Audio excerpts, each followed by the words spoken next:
So I want you to imagine kind of this shame coming at you, and I want you to imagine the tennis racket like knocking it away.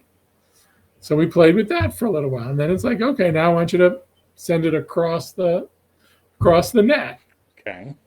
or maybe you can even imagine it, slamming it at the other, slamming it at the other person. Knocking it off the court. Well, knocking it past them, off Yeah, the go court. sports ball. Go sports Right. ball. Laughter dances with truth in mostly fictional tales, where reality and fantasy engage in a tango. Welcome back to Mostly Fictional Tales. Today, I'm thrilled to have Joel Elfman returning to the show. Joel is not just any guest. He's a professional hypnotist who delves deep into the human psyche.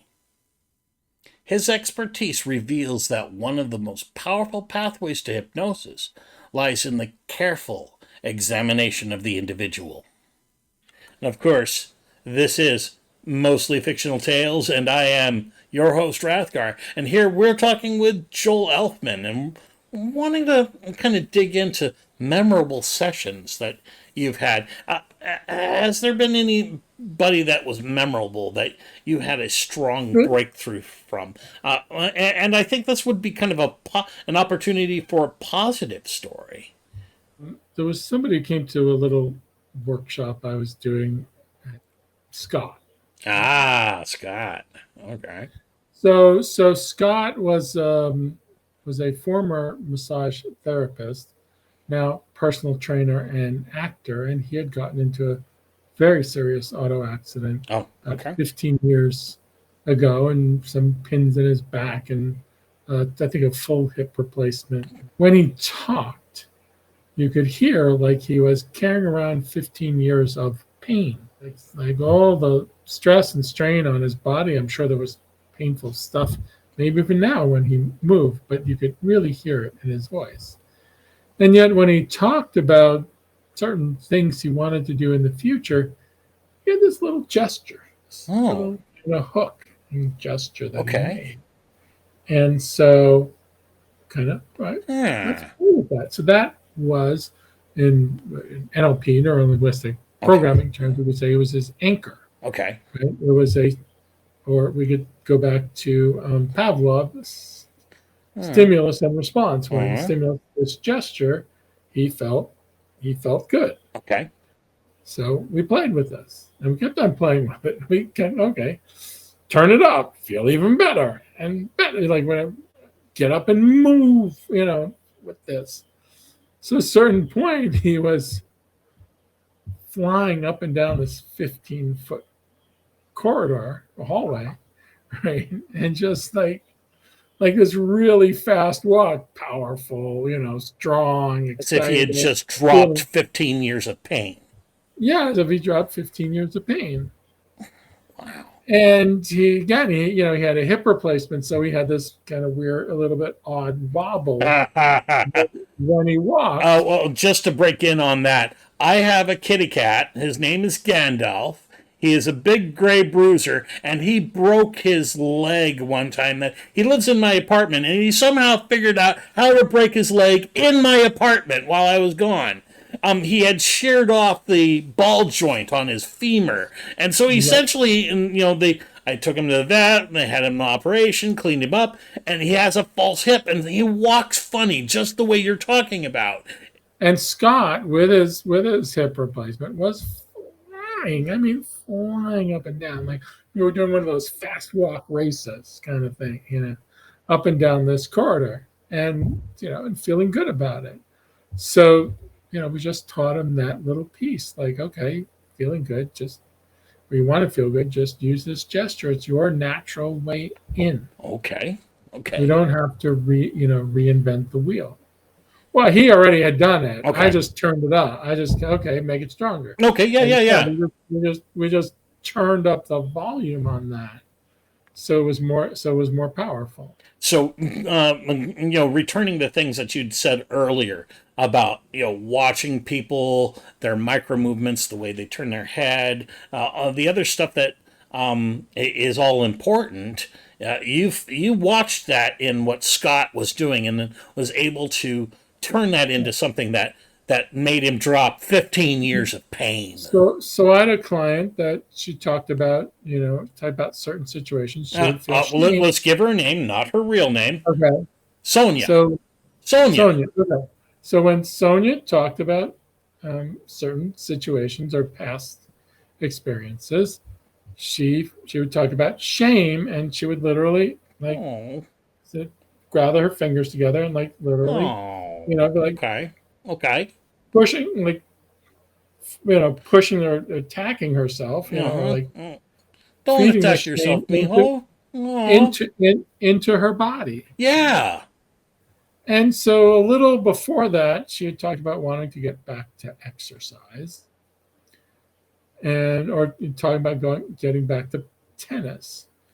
And I have a funny, brain that makes quirky connections at times, or just, feeds the raw data and says, hey, let's try this. Right? I said, I would just stand up for a moment, step back from we're doing all this over Zoom, step back from the computer screen a little bit. I want you to imagine you have a tennis racket in your hand. Mm-hmm.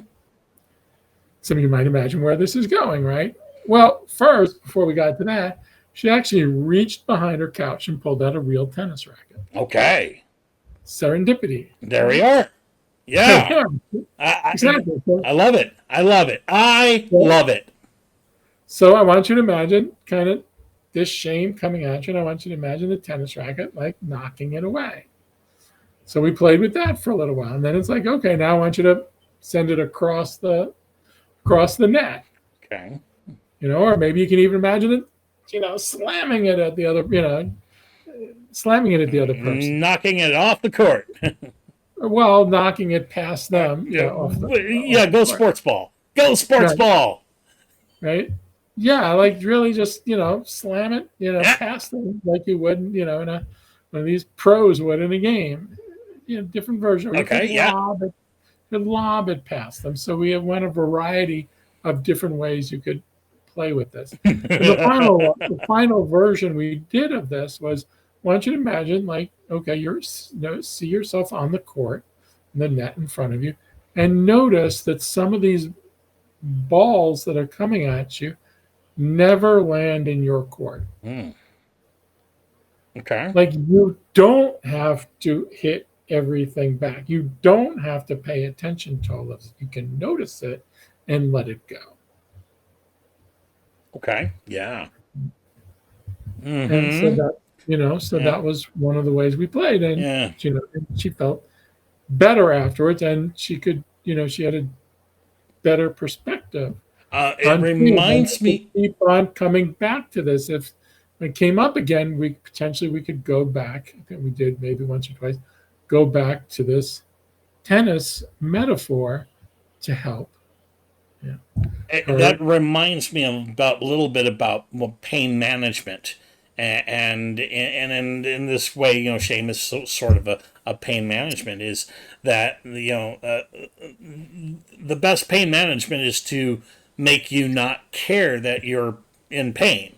My memory of having morphine, I've only had morphine once, and it was after I broke my back in the ER. They gave me morphine, and I remember it being injected into my arm and it running up like fire. It's running up my veins like fire, and it spreads through my muscles up into my shoulder, and then starts feeling cold, and then washing over the rest of my body. And I don't remember it making me feel like a lot of pleasure. I got this very calm sense.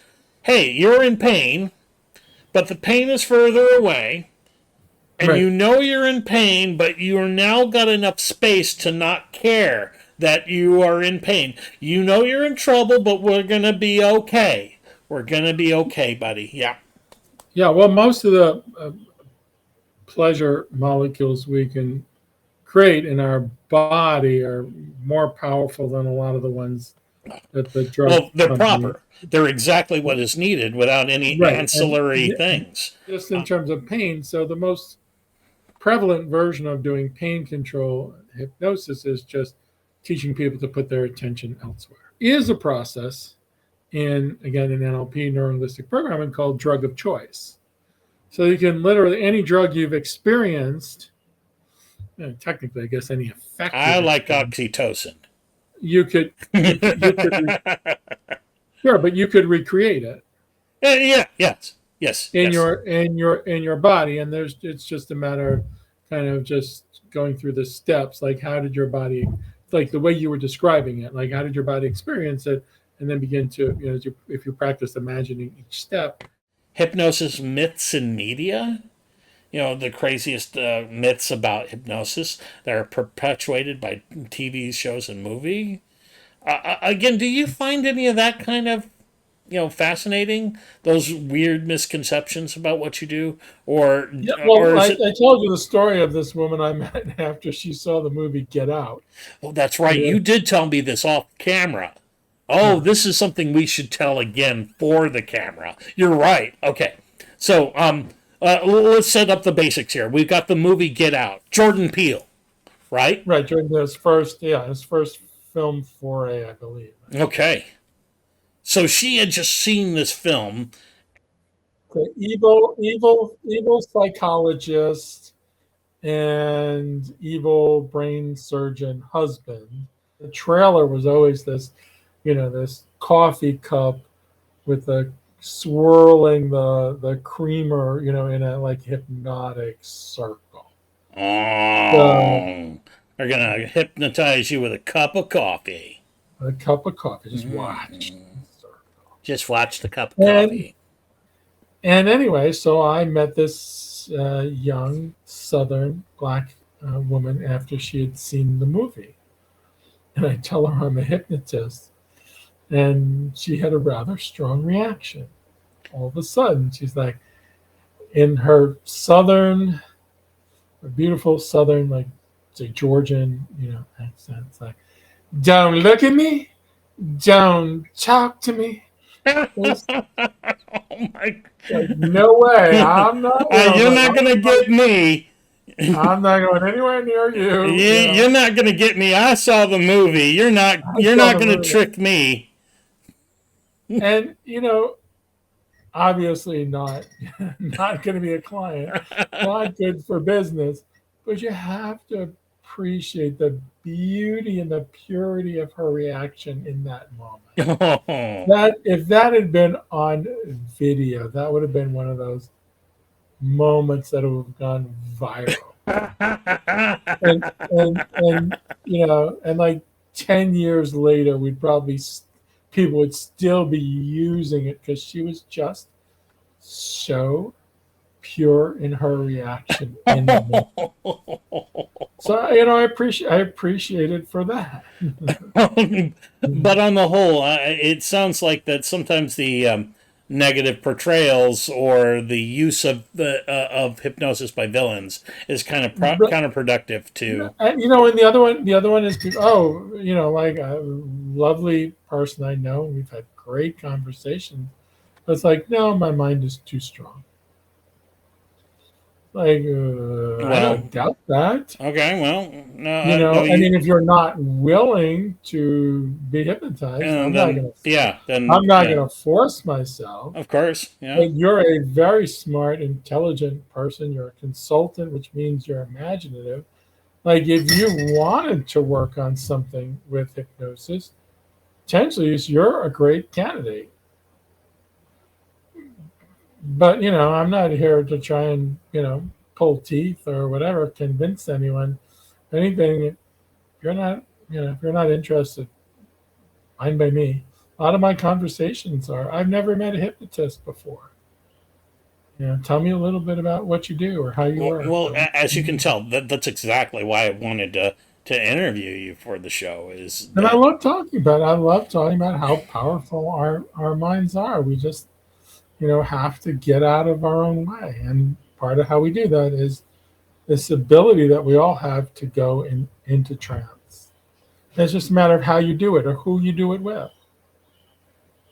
The minute you see that vacation spot or you see that really attractive person, you're in trance in a fraction of a second. Oh my God, I imagine myself lying on the beach, or imagine myself having a drink, or whatever with this person. It's like takes a fraction of a second for your brain to go there.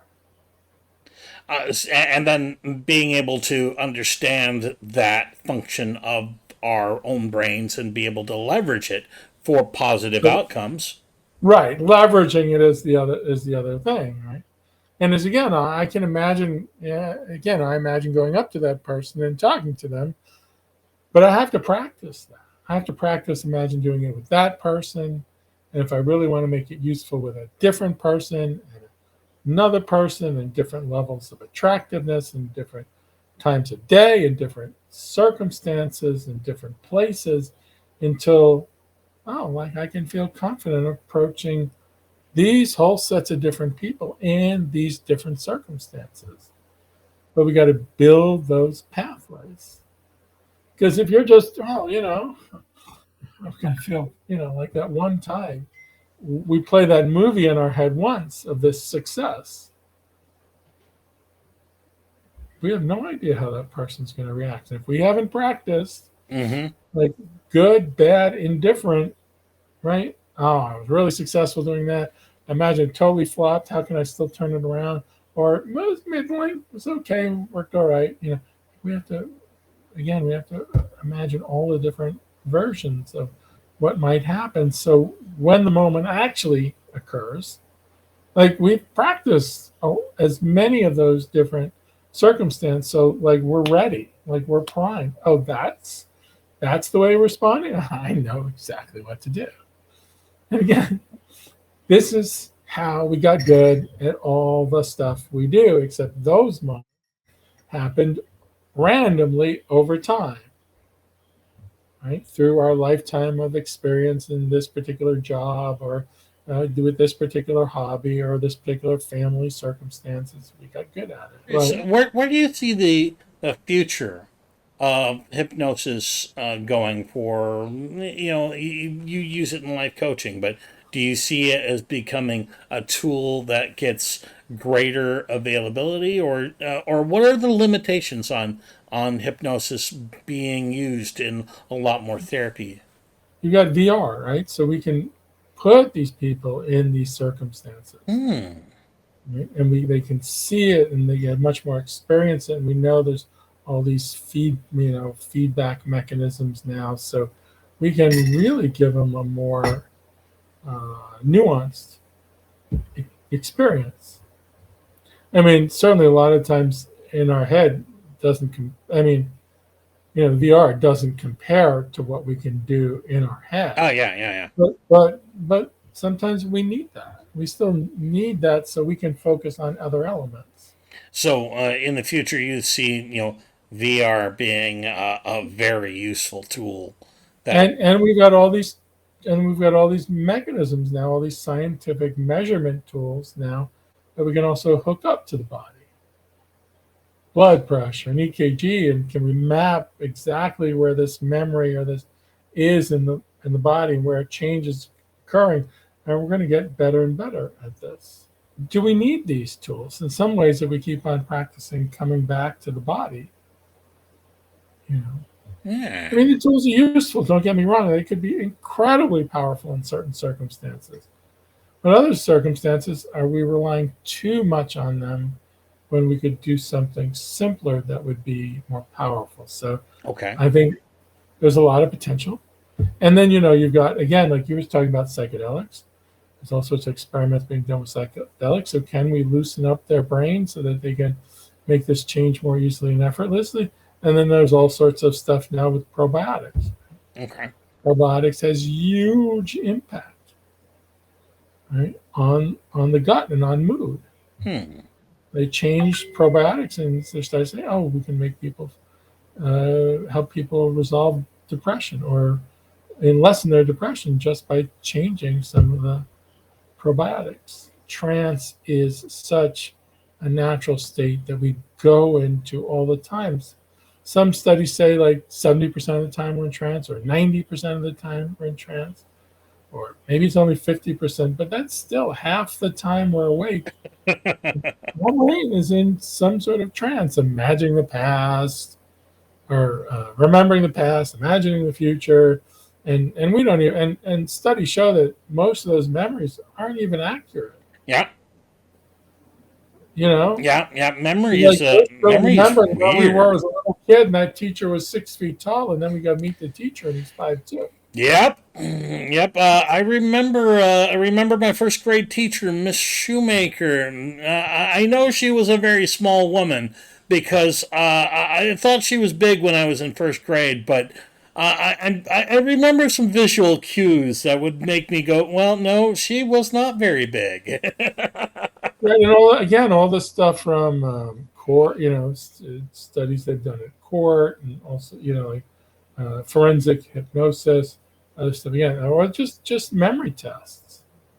There was a guy, very famous one, where he had students write down where they were, maybe a couple weeks after the space shuttle, the Challenger blew up. Oh, Had people write down where they were, yeah. what they were experiencing, Mm-hmm.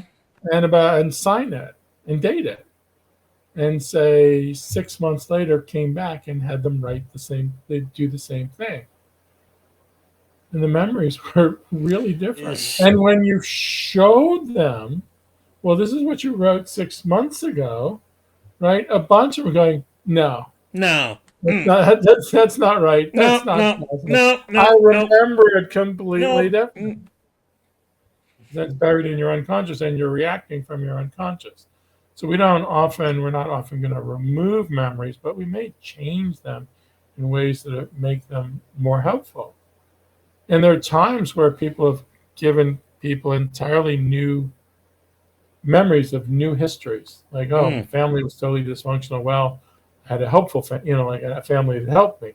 And they can exist both in the person's brain at the same time. Like they know the successful one isn't a true memory, but hey, Yeah. it's giving me lots of useful tools to handle my life now. So you know what? I'll take it on. When I ask sometimes people to model, like who's somebody whose habits or beliefs you want to model? Elon Musk, Bruce Lee, whoever, right? But Mm-hmm. you can also Milton Erickson. You get to choose like which elements of that person you want to bring forward. Erickson was paralyzed in one arm, Yeah. right? And do you really want to I want to step into his shoes and be partially paralyzed? Why don't I just take the useful skills that he has, the way he talked to people, the way his observations, and just take those? And someone can be like, well, I don't know, I can't, you can do all the reading, say, about Bruce Lee and watch the movies and all of that, you know, and you have to accept that you're not Bruce Lee. It's not going to be 100% accurate. Bruce Lee put in a lot of time in this gym. Right. And He's an ass kicker. That's what he is. but when you're imagining him, that's your metaphor, that's your model for the skill sets that you want, Yeah.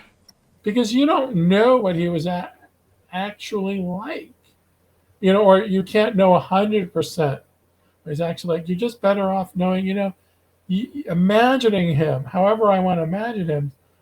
My best way to encapsulate, right, all those qualities that I want, and then I can imagine stepping into his shoes and taking on his skill sets. But again, you can pick and choose. I want these qualities from him, and then I want these qualities from someone else, and I'm putting it all into this package that I start to imagine taking on, and then practicing, and then I practice, and then I imagine taking it on and building that feeling and making it stronger. And then I imagine, okay, where's a circumstance where I need it? Now let me practice having that feeling in this particular circumstance. Well, thanks a lot for being with me today, Joel. You gave up Happy to. a good 3 hours of your time on Father's Day Sunday to sit in front of a webcam and chatter with me across the interwebs. And I thank you. Well, you're welcome. I'm happy to do it. I love talking about this stuff, helping people learn more about the resources they have inside themselves, mind and body, and how they can they can work with those to improve their life. I hope somebody out there will choose to seek out some trance therapy now after having watched you talk about it and having become more comfortable with it. They can find me at bodymindhypnotic.com. That's right. We're going to put up a big show credit right here and make sure that all of the deets and the linkages are all wonderful and displayed. I did promise you an interloper, and you can't see her, can you? Because I don't have the screen shared quite yet. But she is crawling up on top of me at the moment here. So I did record that, so I can send you the little clip in a little bit. But I don't think that she will cooperate for where the camera is quite another time. And this here is Khaleesi, and Khaleesi is a white kitty cat with blue eyes, and that means that she is deaf. Apparently, all white kitty cats with blue eyes are deaf. I don't know why. But apparently, she's as deaf as they come. And you know what she won't hear from you? This is where you say, what? What won't she won't hear? What won't she hear from me? She won't hear of any negativity. Not from you, no sir. Well, she won't hear it from anyone else because she's deaf, but she won't hear any negativity. No sir. This here has been Mostly Fictional Tales. I, for the length of this program, have been your Captain Rathgar, and if you like what we do here, and you want to see more of it, you can help a couple of simple ways. Like, share, subscribe. I get paid by YouTube at 1,000 subscribers. So click the link. It does help. But if you're a real difference maker, head on over to Patreon and support me there. I can't do this show without you. Until then, and until next time, I have been your Captain Rathgar, and I advise you all, you be good. But if you can't be good, don't be caught. Thank you again, mon capitan.